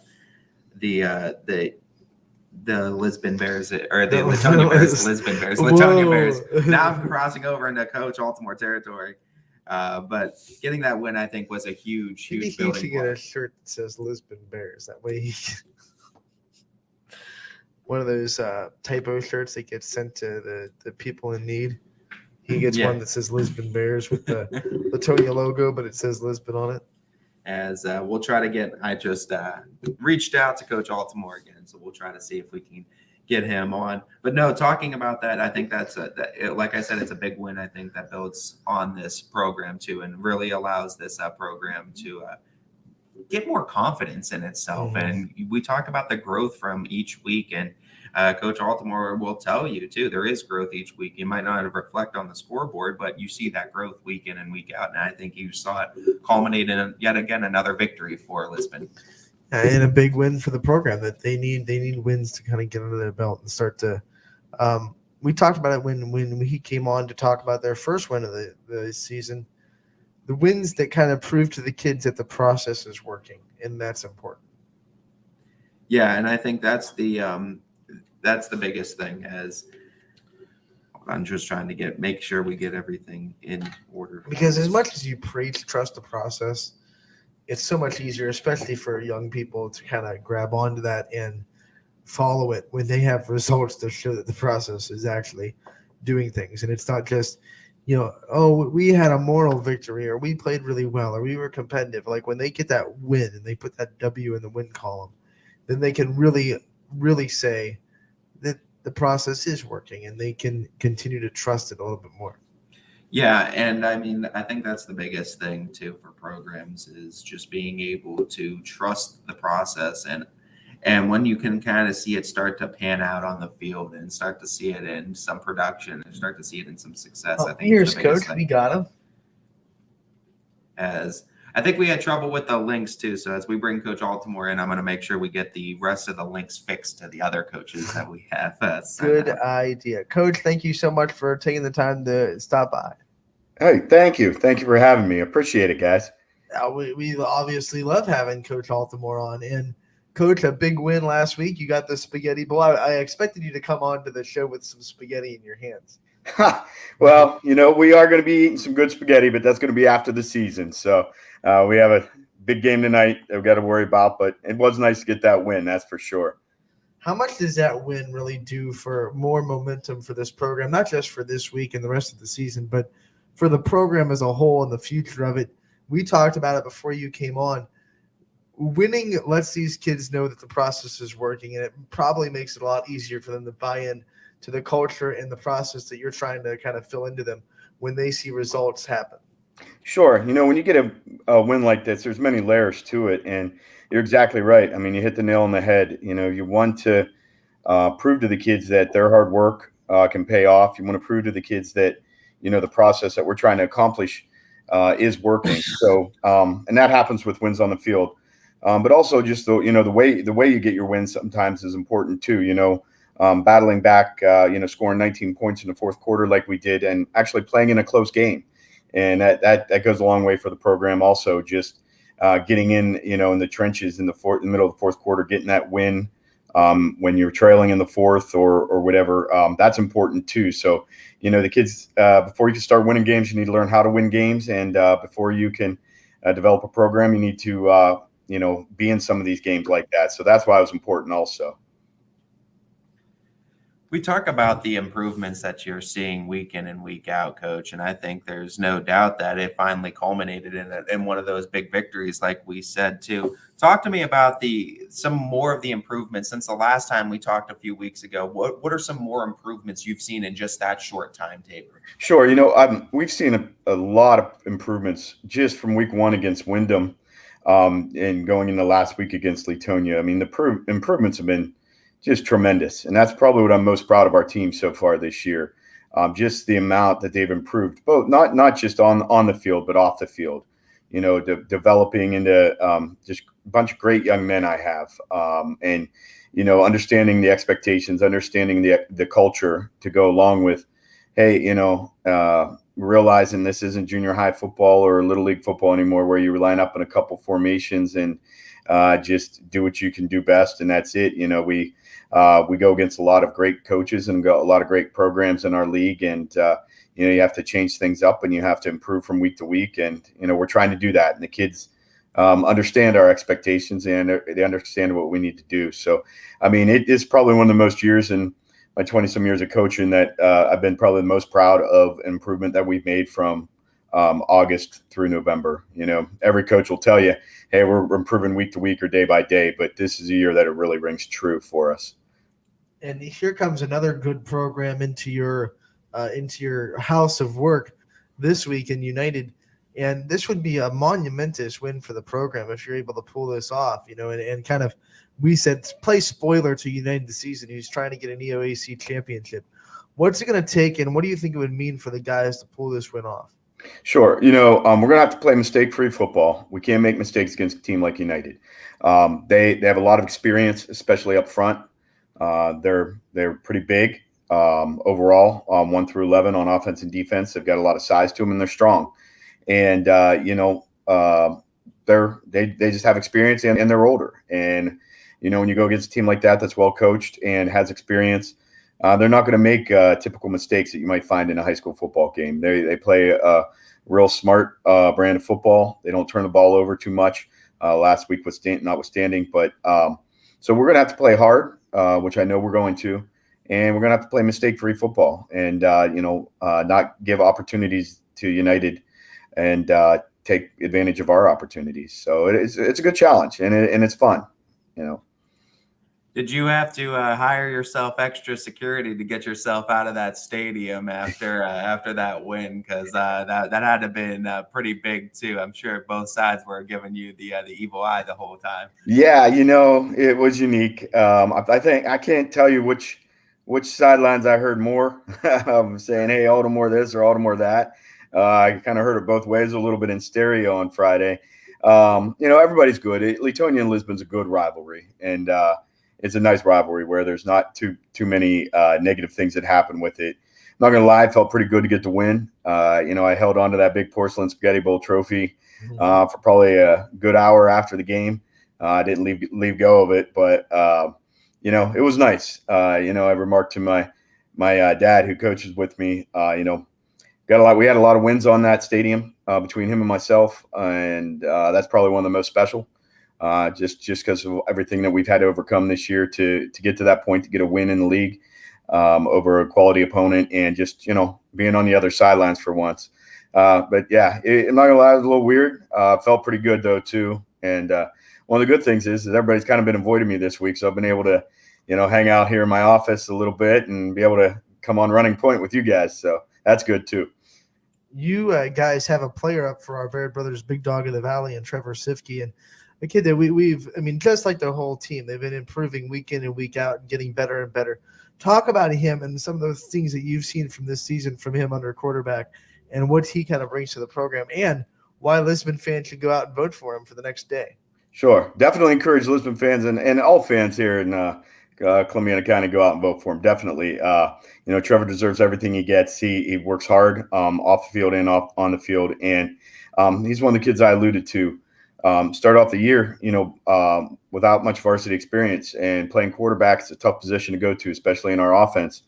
And he's one of the kids I alluded to, just the improvement that he's shown against week 1 against Wyndham, even in our scrimmages to, the point. And it's not just what you see on the stats. I mean, he's putting up some good numbers, but he's turned into a leader on the field. And he's basically my mouthpiece as a coach on the field, telling people where to go, how to run the routes, checking down, calling audibles when he needs to. And just the amount of poise that he's shown in a week 8 football game as a sophomore is great. And it's great for me, knowing that we're going to have him back a couple more years too, just because he really does improve every day. And, you're starting to see it in the Saturday morning papers with the stat line too. But he's definitely a big weapon, and we like to take advantage of any of the weapons we can get here at Lisbon. Coach, my final question is not kind of a question, more of just me wanting to spotlight you in this game tonight. Tough opponent in United, but you do have home field advantage. So go ahead and give a call out to all the Lisbon faithful and let them know how you need a packed house tonight to try to. Hey, Lisbon faithful, definitely. We want to see you all. We said that at the bonfire last night, and we're going to say it today at school here, and we're going to want to see you all tonight supporting us. It is actually our senior night, so come out and support all the seniors, even though we have 1 to 2 more home football games. But come out and support these seniors and support our whole football team, as well as the band and cheerleaders. We can't wait to see you. Coach, thank you so much for taking the time to join us today.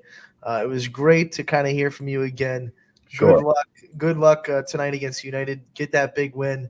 And, be the spoiler. I know you guys want to be the spoilers to United's big season. So, definitely. No doubt. We love playing in meaningful football games, and that's what we're trying to do. Thank you guys so much. I appreciate you having me. All right, Coach. We'll see you again soon. Thank you. That was Coach Altamore of Lisbon football coming on, and no rest for the weary, because we have a guest right in the pocket next, and it is Mike Davies of Waterloo hopping on Running Point. Coach, thank you so much for taking the time to join us. Yeah, I appreciate you guys having me. Coach, we want to talk about your program now too, and we wanted to highlight some of these programs that are really, we were saying, in the foundations trying to build something really great. And I think the Waterloo program, we were seeing a lot too, starting with the community helping out, building up those amazing bleachers before the season even started, and then going into the season now, and a 3-5 record. I think there's a lot of things to build on. Talk to me about the growth you've seen from this team and the kind of community support that's been surrounding it. Well, it's unbelievable. We've been without a stadium here the last couple of years, and our community's really stepped up, and we now have bleachers. We have a press box and concession stand in progress that has been paid for $0 school dollars. It's been funded totally through community money, donations. And the kids see it, and they've bought in. They've really progressed, from the beginning. We're young. We only have 3 seniors on the team. They bought into the system. We switched to the single wing a couple of years ago, about halfway through last year. And it's kind of become our brand of football. We've become more physical. And we're learning every day. It's our motto since I've been here has been win the day. We try to get better every day, and the kids have bought into that, and they've been really working hard.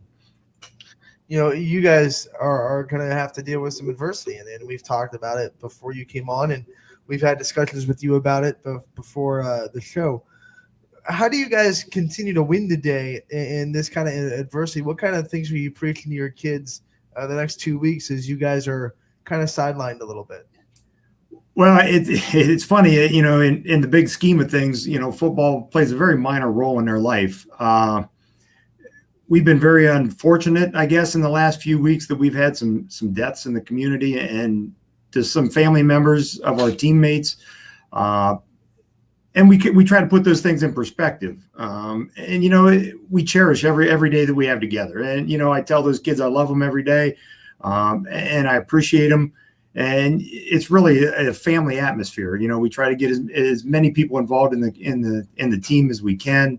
Our moms play a big role in feeding the team and supporting us, before, during, and after games. It's really a neat atmosphere. There's good people here, in Waterloo, and we're very appreciative of that. Coach, there's no doubt that I've grown fond of the Waterloo community as well. And I mean, my visits there, going there just yesterday too, I really love the community that surrounds this school, because I do really think you guys, you bond together. And I think that's very special for a community that's kind of out in the middle of nowhere for the rest of the school division. But there's not much to do in Waterloo other than sports. But looking at just like the athletes of this team, and just looking at the community that supported you through this football season, and it's going to continue to support you through multiple sports seasons. Talk to me about that kind of bond between school and community that has been built with Waterloo, and how important that is for both not only the school but also the community as well. It is. It's really neat. And we've got a new superintendent this year, Ms. Torella. She's bought into the community thing, and we've opened our doors up to the youth programs again, so they're feeling part of the I guess the traditions that go on here at Waterloo. And like I said, athletically, I have open practices. I try to, I have parents stop in all the time, and we treat kids like family, and I think that's important, especially in this day and age. The kids dealing with COVID, and they went through such a hard process the last year and a half in isolation. And, our basketball team, we were in the regional finals, and basically they got that taken away from them. And, you got to love kids, and you got to treat them right, and, keep them close, because, they're going through things that kids shouldn't have to go through. And, as adults, we're having a hard time processing this pandemic, and I can't imagine being a 16, 17-year-old kid having to deal with it. And our community's really embraced our kids. I mean, it's really special. Coach, you wear a couple of hats, and you're not the only football coach that does this, but what's it like juggling the hat of a head football coach and athletic director here in this really busy fall season with volleyball going on, cross country going on, golf going on, and of course football? What's it kind of like juggling all that? Well, it's kind of add Dean of students in on that too, and right. And if they can find something else for me to do, I'll probably do it too. It's interesting. My God bless my wife. She's kind of become a single mom here for the last few months. I get home at 9:00 and I eat dinner, and we stay up and talk a little bit, and then it's go to bed, and you get over and you start and you do it all over again. But you know what? I love being here. I love being around the people. And I got a great wife who, and my one son's living in California, and my daughter's getting her doctorate at Florida State. So, our kids are grown and gone, and, she's done a phenomenal job raising them. Unfortunately, I haven't always been there, and that's my offensive coordinator, Nate Peters. He's got some little ones, and I tell him, dude, he's coaching their flag football teams. I'm like, if you got to leave practice, you're going to go, and you're going to go spend time with those kids. And the people around me are great. And, Robin Ferguson, my assistant, she basically runs a show on Friday nights when we have things here. And Lee Horning is a community member who he may spend more time at this place than I do. And, if you're around, you see that the press box is dedicated in his name. So, there's, like I said, there's good people here that make my job easy. So that, I may be the face of athletics, but no way, shape, or form am I the guy running the show. I got good people that do most of the heavy lifting. Coach, I think there's no doubt that with all your experiences and kind of looking at overall athletics and kind of all your jobs within the school provide you with a lot of intellect too. So when coaching football, we know it's about the X's and O's that ultimately help a lot in determining the victory. But when you are coaching these kids, what is the biggest thing that's not football related that you are trying to teach these kids on the football team? Well, everything around our process, I guess, is in that when the Day Foundation is really not so much, we talk about becoming a better football player and getting stronger and bigger and faster, but it's about being a good father, a good community member. It's giving back to the community. It's selfless service. I was a volunteer fireman for 30 plus years. My dad was a fire chief. My uncles are police chiefs in a small town community like Waterloo. So being selfless servant is very important to me. It's how I was raised. And I try to project that to my kids. Coach, what are some things that you think your team has really done well this season? I mean, we've seen them compete really well against some really good teams. What are some strengths of this football team that you've seen this year? We've really grown. One, we've become more physical, but what I think we've done a really good job here the last few games is protecting the football. Jackson Milton last week, we had a 17 play drive and a 15 play drive that they covered 9 minutes.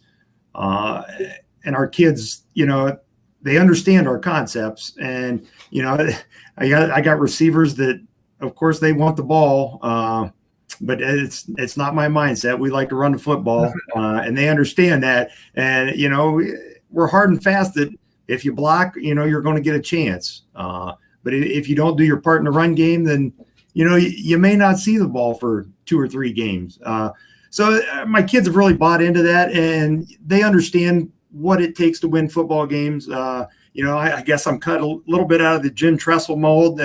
We're going to pound the football and we're going to control it. And if it's in our hands, it's not in the opponent's hands, and it's hard for them to score.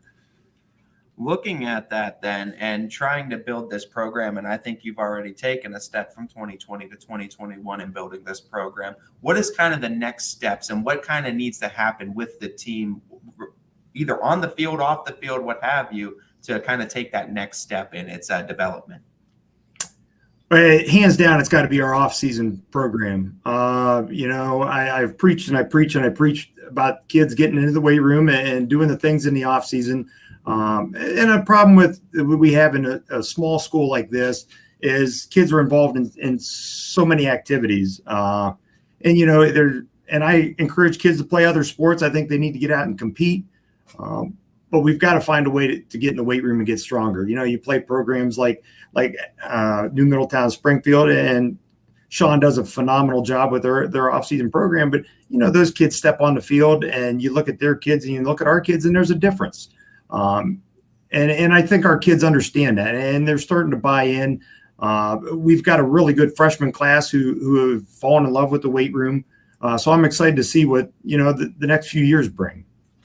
To Ty's point and to further up on building a program, another important thing is, building the youth and building the junior high and building the kids before they get to you in high school. Talk about the program that's there and what they do so well to get these kids ready for you guys when they get into freshman season. Absolutely. There's been some new leadership in our youth program, and they've been very inviting to us. It hasn't always been the case here. We've done a lot of things. We held a youth camp for them this off season, and my kids had a lot of fun with those little guys. We made a point to try to go down and visit them in the elementary. It's a nice thing about having a K-12 campus. We try to get down and visit it and promote the program. My kids will go and they'll run chains on Sundays for the youth programs. So, we're trying to tie it K through 12. So we're one big football family, and we want to involve them as much as humanly possible. Looking at all the responsibilities that you have in Waterloo High School, but just centering on football coach and just looking at the help that must be there to help you out too, getting ready for Football Fridays, as I'm sure you're tied in with a lot of other responsibilities as well. Kind of highlight the kind of crew that's around you on Football Fridays, your assistants that kind of help you lead the way to victory on Friday nights. Oh, I tell you what, it's unbelievable. And, you know, it really starts during the week with Nathan Peters. He was a head coach previously. And Jeff Sharkey, who actually gave me my first varsity job back in '95. He's my defensive coordinator. They do a lot of the film work and the leg work and the prep stuff during the week. So I can just go and motivate kids, maybe yell at kids a little bit and have a little bit of fun with them. But then on game day, we're kind of a well-oiled machine. Robin takes charge of getting all the workers, and Lee's gonna welcome in the officials and show them to the locker room. He runs the clock. He basically does everything. He gets the buses. He greets the visiting team. He takes a lot of pride in being a first-class program and being welcoming to visiting schools, and it's pretty neat. Like I said, I basically have to carry the football stuff up to the field, get the water ready. I get the water ready for the officials, the pay sheets ready for the officials, and those guys kind of take the ball and run with everything else. I like that you brought up that a lot of coaches in your program are really focused on being a high-class program for your football team and for your athletics. And I want to bring this up because I remember last year in basketball, your basketball coaches, I think every coach in your athletic program is really dedicated to making sure that the message of being a high-class program is sent. And I remember your girls basketball coach wrote letters to opposing players that were really good and were going on to have careers at the next level, and making sure that they were kind of treated well at Waterloo. Is that a sentiment that the entire athletics program has, that they really want to make sure Waterloo is known as a high-class program? Absolutely. And it doesn't matter what sport. And you're talking about Coach Longenecker. That guy he's a class act. We're very fortunate to have him here. And Coach Wise and the other on the boys' side, he makes sure that our kids act the way they need to act, and our kids, they're good people because of our coaches. And their parents. I'm telling you, Ty, you've been around here quite a bit. It's a pretty special place, and there's some old school traditions, and kids are raised old school a little bit here, and I love it. It's the way I was raised, and I was from a small town, and it's home. It's home. It's really a neat atmosphere. As coach, we absolutely we love having you on too. And my final question for you, and I've been up to that school too, and it's kind of taken my heart too, as well as being one of my sweetheart schools. I love having you all the time too. But just talk to me a little bit now about looking towards the future, and just kind of we talk about that battling through adversity, and we talk about you guys having to battle this adversity, how you guys are reacting to it now. Just looking towards the future and looking at the biggest surprises that you've seen from this season, from week 1 until now. What are some of the big athletes that you think going into next season and seasons in future? You talk about all the young athletes, and I've seen all the young athletes that are down there at Waterloo. Shout out some of these young athletes that you think are going to have some big names here in the next couple years. Well, I coach offensive line, and my dudes up front, I got all of them back next year, which is really exciting, and it starts with number 68, Austin Wise. This he's a next level kid. He's big, he's strong, he's fast, he's athletic. And, then I got Spencer Shepard. I got Braden Robinson, who's a freshman. And then I got Logan Baird beside him on the line. He's a freshman. Dakota Finney at tight end is he's a sophomore. Then Nathan Roberts, Owen Plymale's only a junior. He's probably our fastest lineman. And he's a weight room guy. So, things are looking good. It's just we've got to get a good off season together. And I try to stress to these kids, I don't think they realize how good they could be, and being a line guy, when you got everybody coming back, from right now a 3-5 team. And, we wholeheartedly believe that if we were able to play our full 10 game schedule before the playoffs, we had a chance to get in. So I'm excited what the future brings. We've got some of those young freshmen I talked about, and right now they're, roughly 120 pounds, but they'll hit you. So, we put a little bit of muscle mass on them, and they can run a little bit and hit. So, it's going to be exciting here in the next few years. Coach, thank you so much for taking the time to join us on a Friday. We appreciate your time. We wish you the best of luck in everything that you continue to do, and we look forward to talking to you again real soon. Yeah, I appreciate what you guys are doing for high school athletics. It's pretty awesome. Thank you, Coach.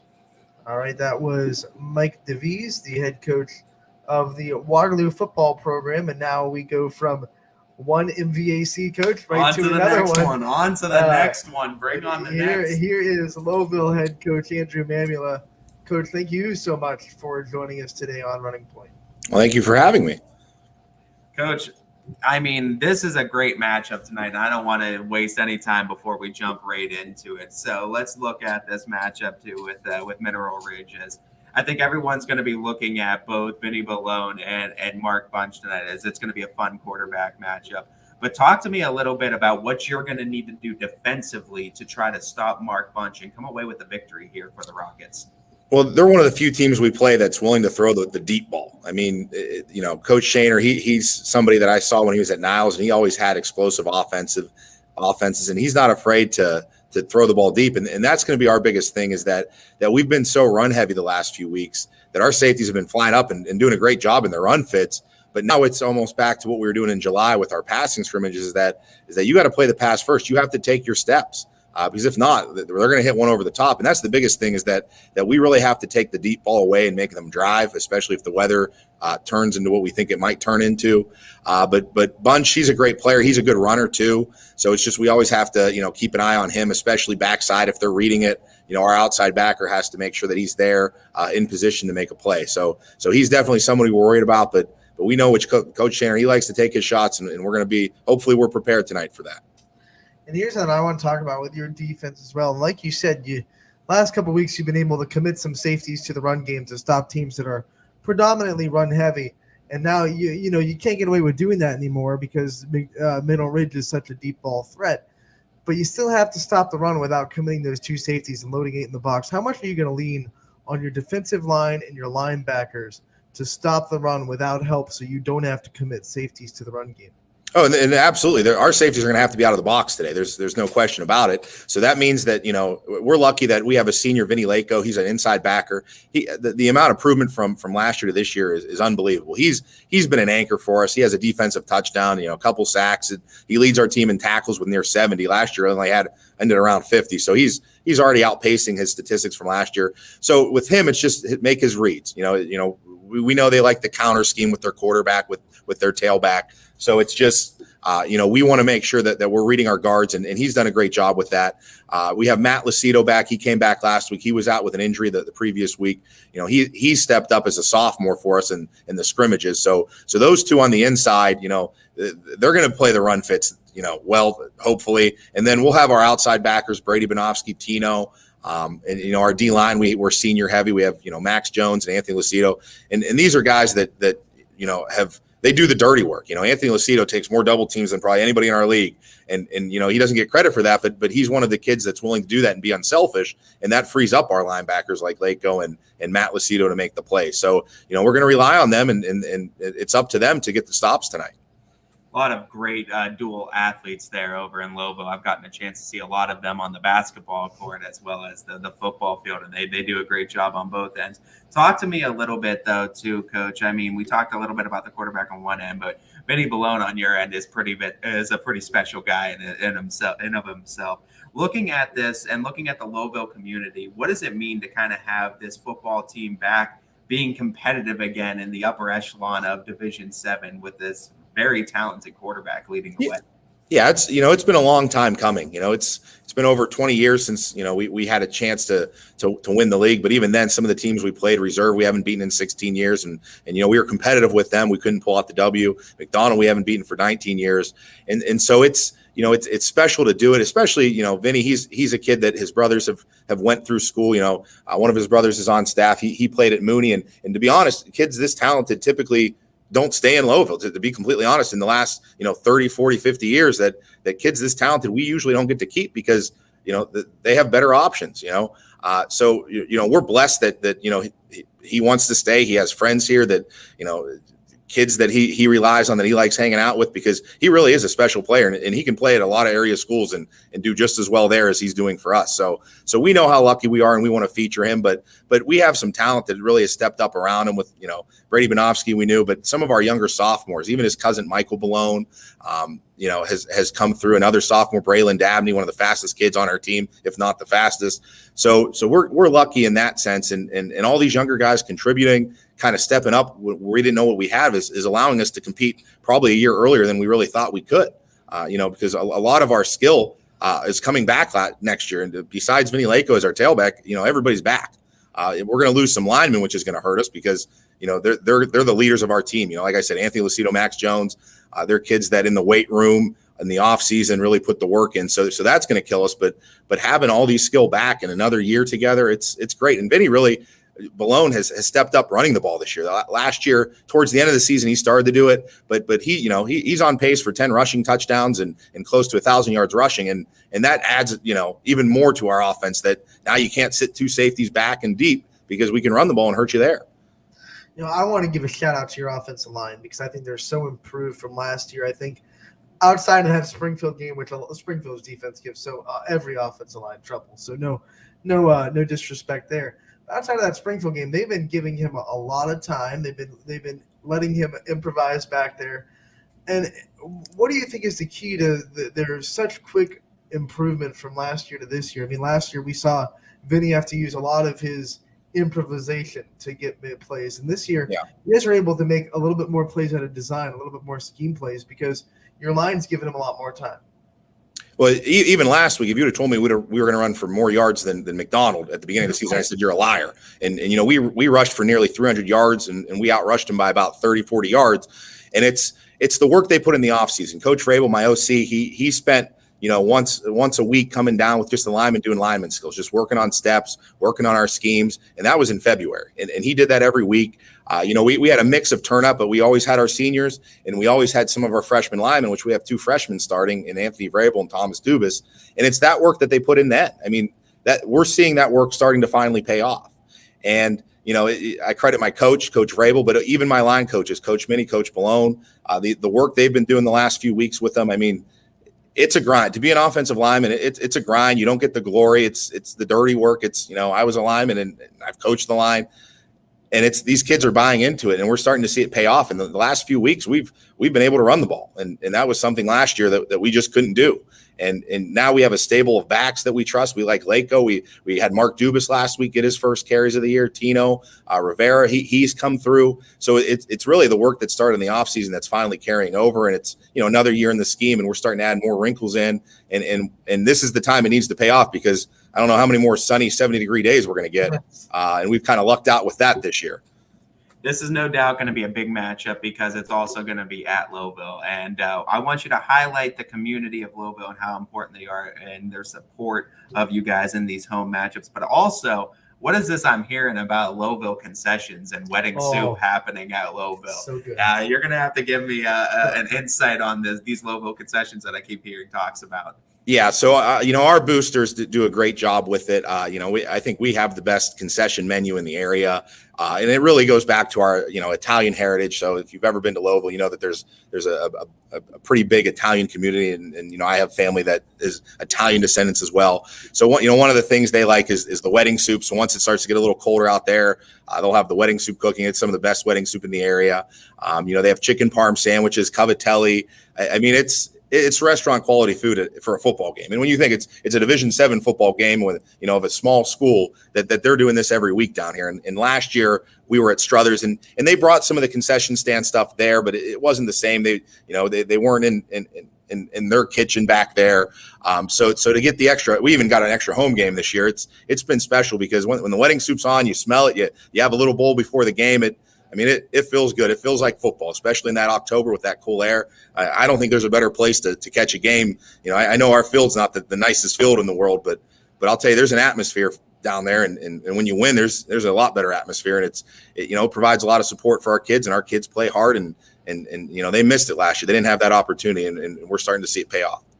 Unfortunately, on the sidelines, you don't get to experience that concession stand. I don't know how tempted I would be to send one of my assistant coaches up real quick and bring down something for halftime. If it's cold enough, I might send one of my coaches to get some wedding soup for me. So trust me.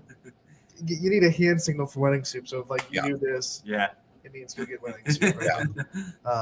So Coach, thank you so much for taking the time to join us on what must be a busy Friday on game day. We appreciate the time. We wish you the best of luck tonight. We look forward to talking to you again real soon. Guys, thank you. And like I said, I saw with the last coach, I appreciate the work you're doing featuring high school kids. It's a job that there was an absence of the last few years, and I really appreciate the work you guys do. Thank you, Coach. That actually means a lot to hear. So we appreciate the work you do as a football coach. We couldn't do it without you. Yeah, absolutely. And we look forward to talking to you again. Deep playoff run, right? We're going to be talking. Let's hope. We got to take care of business tonight, but thank you guys. Yeah. Good luck tonight, Coach. Thank you. All right. That was Coach Andrew Mamula, the head coach of Louisville, who is gearing up for a really big matchup tonight against Mineral Ridge, and a lot of big matchups tonight. You can check them out. ysnlive.com/live. All of our live games can be found there. So, check it out. You got where we're ending here at 2. You got Casual Sports Podcast from 2 to 3. You got the Power Hour from 3 to 4. All of our games are at 7 o'clock. Audible call starts at 6:55. And then after, we have the Joe Dickey Electric Scoreboard. And it doesn't even end there, because Saturday we got volleyball games that are in the morning, but we also have 3 football games too on the docket, 1 o'clock and then 2 at 7 o'clock. You know what I love about that scoreboard show too? It takes you right to our partners at 21 WFMJ with the overtime report. Exactly. So, we got you covered on all bases too. And when it comes to YSN and 21, like you said, anything over 21, that's a bust. So, right. So our partners over at 21 WFMJ, we definitely appreciate all the work they do for the Valley as well. So check them out too. After we get you covered too with the Joe Dickey Electric Scoreboard, and they'll get you covered on for the final hours of the night. We want to thank all of the coaches that came on today. Matt Altamore from Lisbon joining us from Latonia. We want to thank Mike Davies joining us from Waterloo, the athletic director, dean of students / head football coach at The Waterloo. jack of all trades. Literally the jack of all trades for joining us as well. And then, of course, last but not least, want to thank Andrew Mamula for taking the time out of his game day to come on with us and talk about the big matchup with Mineral Ridge. All football picks, talk with football coaches, and it was all football on a football Friday. And now go out there, support the teams, fill the stands, and if you can, of course, you know where to catch it right here on ysnlive.com. All right, me and Ty are out of here until Monday at 12 to 2. Casual Sports Podcast coming up next on YSN. Don't miss it.